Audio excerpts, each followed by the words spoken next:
back. I know it's been a long time since I've been on this channel and spoken. Today I just want to talk about why PK Summit was started and the reason why we do the PK Summit annually and the reason why we may have conversations on this channel, whether it's from me, whether it's me interviewing people. I just wanted to come back and speak on it. I think I've spoken about it quite some time back, but it's been quite a long time,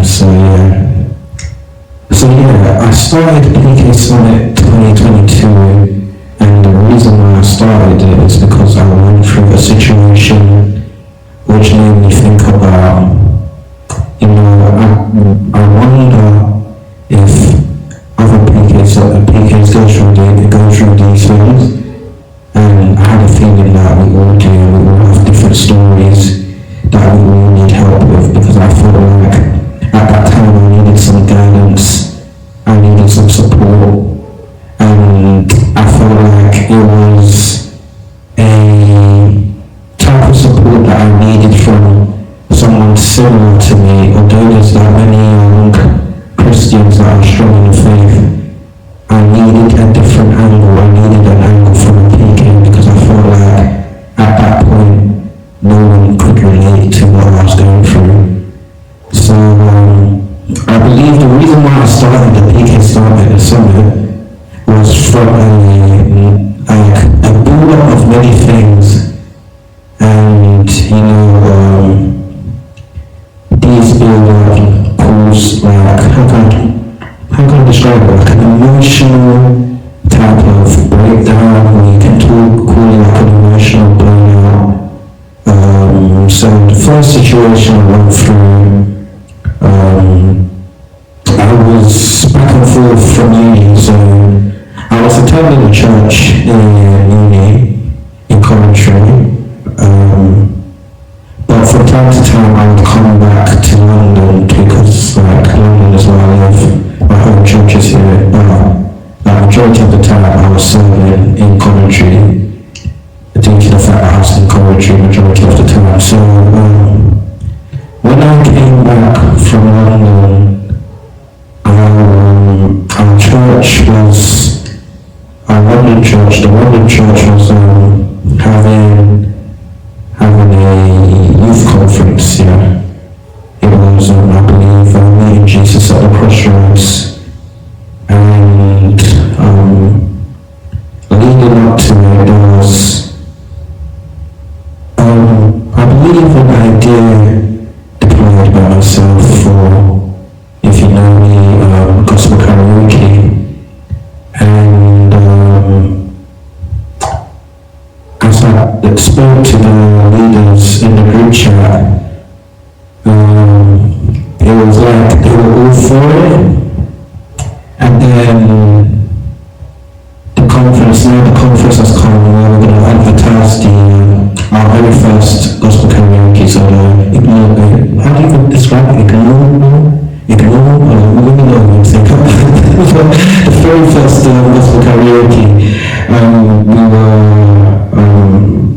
going to promote it. So that very Sunday, when I got home, I got a few messages saying, "Oh, why did you do that?" And I was like, "What's going on? Do what?"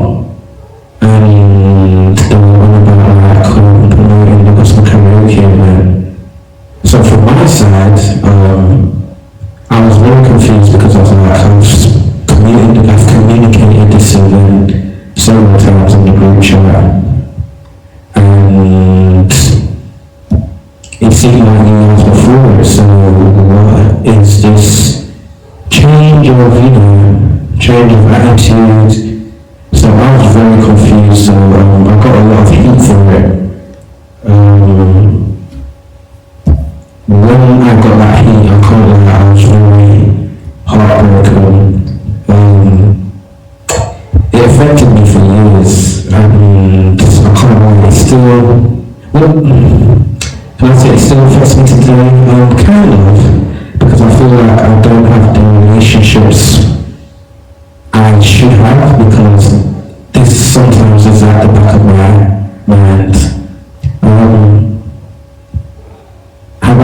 obvious, but it's like, you know, when you get like a little cut on your skin and afterwards like there's a scar that doesn't leave, that's what it feels like. I felt scarred.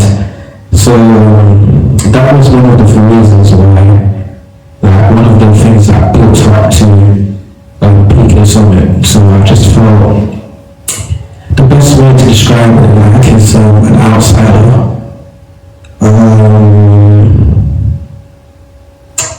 And there's been some other things. There's been some other things in terms of what's led up to this event. Just my interactions with some of the people in my church. Not all, but some people. But obviously, it caused a bit of church hurt. And I'll be honest,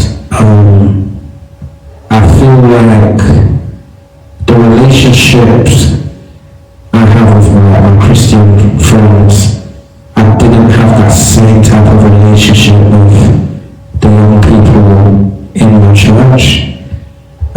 So yeah, it felt kind of like away. So whenever I did come back to London for holiday from uni, I would always want to go back to Coventry. I was always waiting, I love my family, I love my friends in London, but church on Sunday in London, I just didn't really feel it because I just felt like I've been scapegoated for many things.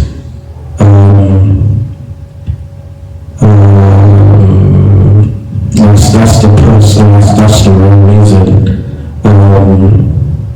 So like, even you could say like,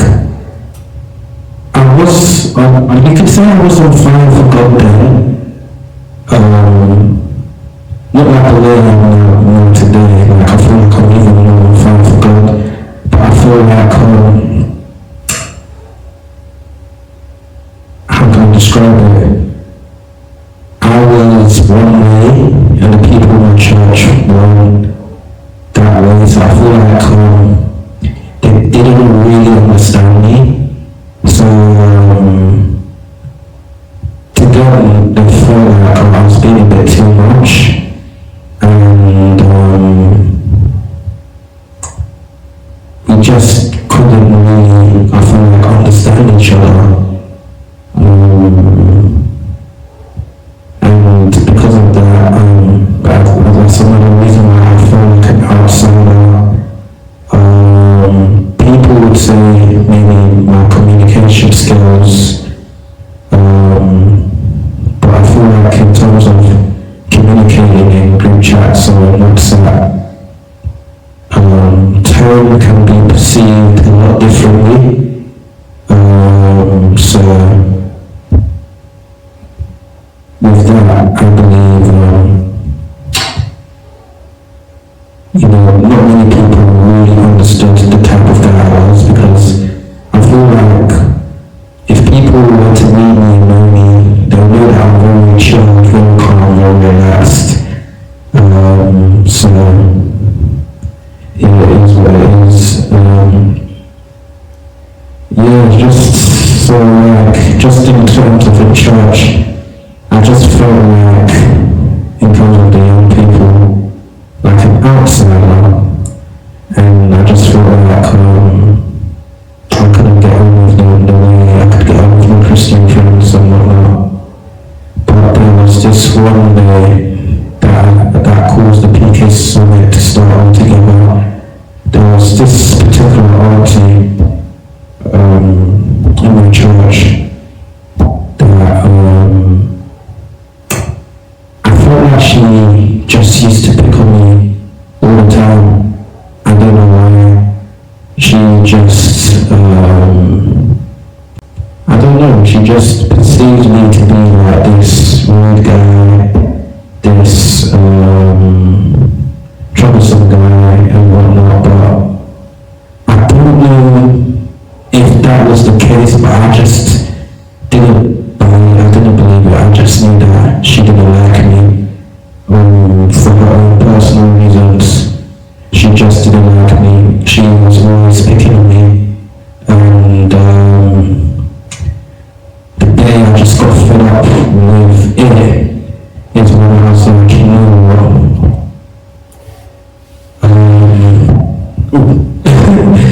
I was like, you know what? This is just ridiculous now. She said that, so what happened was, it was my cousin's christening, and us PKs, we practically do everything in terms of serving. So after the church service, I was trying to gather the equipment to take to another location for the reception, not too far away from the church. Like it's probably it was just like 5 minutes away from the church. So I was just packing the equipment. So my mind being on get this equipment to the venue. Basically, you know when you're packing away and you're trying to get things to another place, you're in a rush and your mind is not on anything else. So she says, apparently that she said hello to me and she put her hand out to greet me. Whether that is true or not, I didn't see her hand. My mind was obviously on getting these equipment to another venue. So my mind wasn't really focusing on conversations like that. I just wanted to do my job and get these things to the next venue out of the building so that they can enjoy the reception. So she put her hand out allegedly. I didn't see her hand, and even if she did, I don't know how I would have been able to shake her hand because I was carrying a heavy speaker, so it wouldn't have been possible. But allegedly she said hello, allegedly, and I didn't say hello. But apparently she got so offended that she reported me to my parents, and obviously my parents are like the leaders of the church. So she reported me to my parents. So at the end of the reception, my dad told me about it. But he said don't worry about it, and I was fuming because why would you report something as small as that to my parents? If I was to be fair, I don't know how old I was then, but I was definitely at least 25 plus, at least when this happened. Adult to adult, can't you just pull me aside and have that conversation? Why are you going to my parents? That doesn't make sense. You didn't even give me a chance to apologize. You went straight to my parents. This is why I said I felt like this woman just kept on picking on me, and she's just, someone that is just trying it, and to be fair, I already knew that she didn't like me anyway, so, but, so we had a meeting, and she said her 2 cents, and it just happened around the room. She didn't really say much. I don't think it was worthy of the meeting. I don't think it was worthy of all of that, and honestly I feel like it was a waste of my time, and it was a waste of my parents' time, because I feel like if this really happened, it could have been resolved from even before it got to that stage. It wasn't worth a meeting. So with all of that being said, I just went home and I was like, you know what, I'm just tired of these things. I'm tired of being a scapegoat. I'm tired of feeling like an outsider. So I was like, I don't want to just talk to like a fellow Christian. I want to talk to like another PK, and let's just talk and air out our grievances and encourage each other. So that is where I started PK Summit, and we've been going for 4 years now. And I feel like with the last event we had, it's been like a blessing because of my invited other people to come speak, share out what they've been going through, because every person is unique, so all their experiences may be different. So I feel like it's an important thing that we should, do encourage people to come. Also watch these videos, because it's not just going to be me speaking, there's going to be other people, other enemies. People have like different experiences of the churches they go to, like being a PK, whether it's that the relationship with people they have with church members, or the stereotypes, or the relationship with their parents. I feel like everyone has a story to share, and everyone should feel comfortable of like releasing that, what's the word? Releasing that burden or that grief, that's been hovering over them, because, talking to someone else is healing, and, it can help another person. And even once we had a therapy session, the therapist came down to, talk to us, and we did like this tree of life type of discussion, and it was really powerful. I think we did that like 2 years ago, I can't remember. But this is where PK Summit started. My vision for the future is, I've written a book to I talk about, other than what I've just spoken about, I talk about other things as well that I've gone through in my life in terms of being a PK, not just in church, but also growing up as a PK in terms of even going to school and whatnot. So I discussed those things, so that hopefully that'll be coming out soon. I've written it a few years ago, but it's now time to release it. I thought, in terms of releasing the book, I felt a lot of imposter syndrome, but now I've gotten over it. So I talk about all these things. I even talk about, I just spoke about it, I talk about the healing I had to go through in terms of the emotions I felt as a PK, in terms of me thinking about the gospel community and the reason I started PK Summit. I went to a prayer meeting, and one of the pastors there, I can't remember what he said, but what he said, I think he was talking about burnout, but what he said, honestly, it healed me so much, because I just broke down in tears. I could not stop crying. I broke down in tears, but I felt like those tears was like years of pain, years of hurt that I released, and honestly, it healed me. So that's our discussion for today. I'll be doing more YouTube videos, God willing. More interviews, God willing. And the book to come out soon, God willing. So that's all